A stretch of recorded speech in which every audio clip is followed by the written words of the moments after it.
Hi guys, so I've been following James O'Brien since the beginning of Brexit, and I have agreed with almost everything he has said when it comes to Brexit. He has been the only one to hold Boris Johnson, Nigel Farage, Jacob Rees-Mogg to account on their Brexit lies. And as people in the UK look towards rejoining the European Union, I'm pretty sure that James O'Brien will give it his full support and be a spokesman for that campaign. However, on this occasion, I disagree with him. Now, he's going to talk about contempt for the conmen, compassion for the conned. And I think, well, let's get into what he has to say, and then I'll come back with a comment. And you almost, I think, feel a little bit of guilt now, or I do at least, because our warnings didn't work. I know that's probably a bit silly. I'm being all Catholic now with a large C, aren't I? Because what chance did we ever have against Rupert Murdoch and the Barclay brothers and the Daily Mail? And I mean, what chance did anybody? It's a miracle we got as much as 48%. And most of us didn't even wake up to what a ridiculous idea Brexit was until the ship had sailed. That's why we put our shoulders to the wheel on a second referendum, and that failed. That failed horribly, dismally, never got close. Well, it maybe got close. But you still sit there, and even now I find myself hoping here is a problem with food supply or with fish or with musicians that want to tour in Europe or with companies that want to deliver into the single market. Here are myriad problems, and I really want them to be temporary.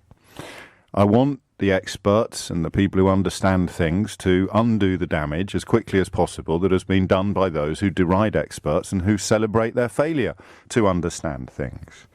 I really do. And, you know, it's so hard with footballification, with everybody so desperate, or with half of the country still so desperate to pretend that things are going to be great, that you just have to be better than them. You have to want things to get better. You winning the argument. I think the Brexit argument is actually over already. For me, it ended with the abolition of your freedom of movement.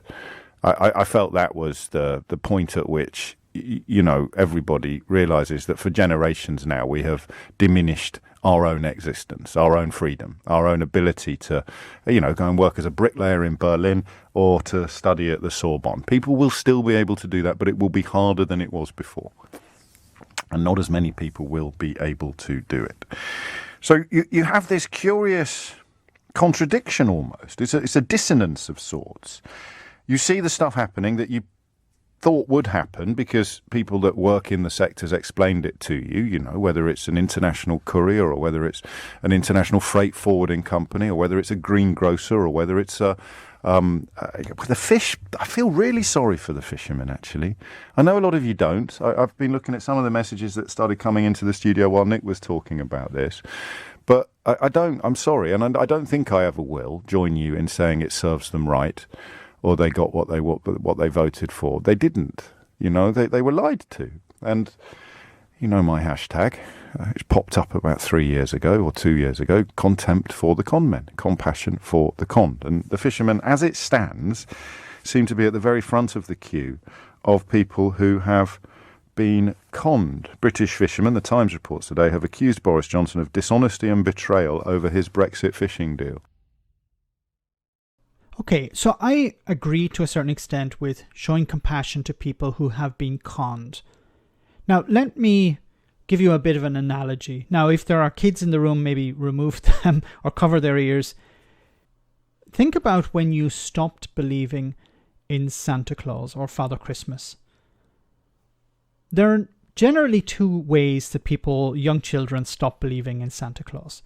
It's either through discovery. They find out the facts that their parents were buying the gifts. Maybe they sneak around at night, you know, on Christmas Eve, and they discover the gifts hidden away somewhere, open it up and realize, okay, this is my Christmas gift, my Christmas present. Santa Claus does not exist. It's been my parents all along.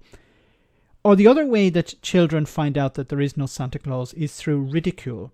You know, older kids ridicule.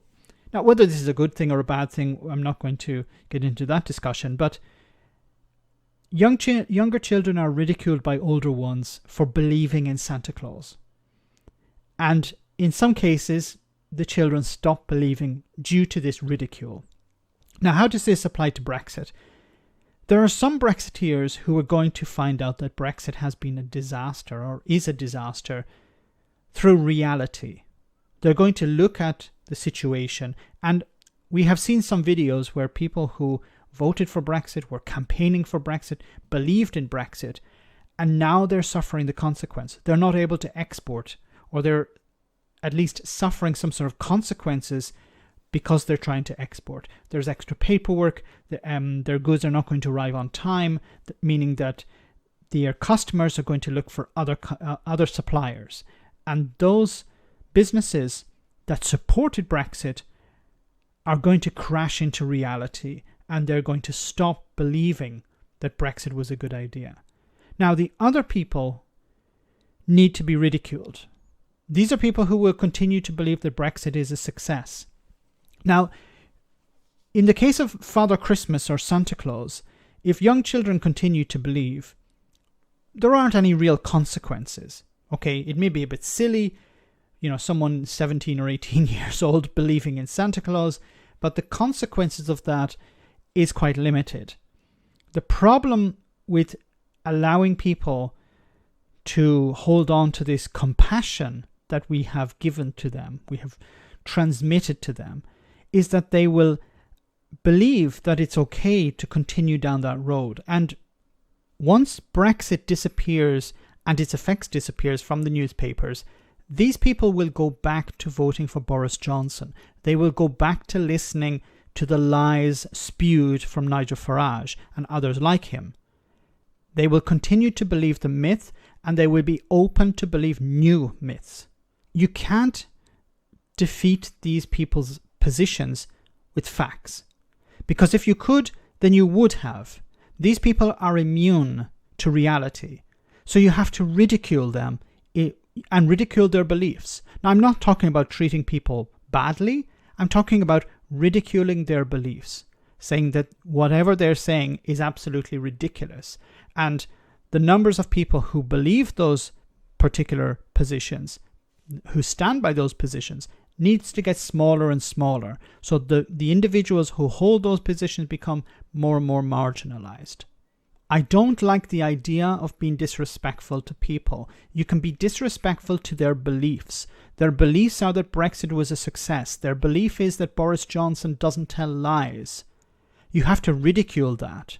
You don't have to ridicule the people themselves, but you have to ridicule the idea.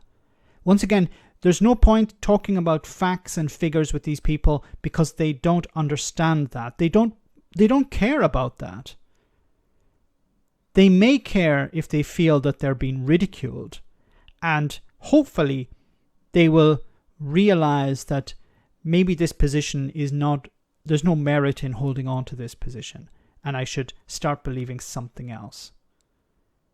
So coming back to the idea of contempt for the con men, I fully agree with that point.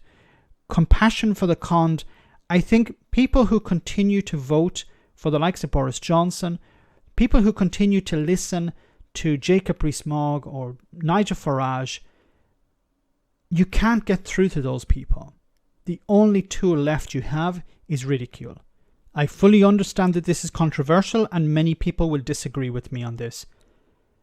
If you do, let me know in the comment section, guys. As always, your comments are greatly appreciated. Thanks a lot. I want to say a big thank you to all of my patrons. You ensure that this channel continues to exist. I'm eternally grateful for all of your support. If you join Patreon, you will receive instant access to our Discord server, where we have both audio and video chats. You can chat with me and other patrons, where we discuss important and non-important issues. Becoming a patron per month costs about the same as a large coffee, so why not check it out?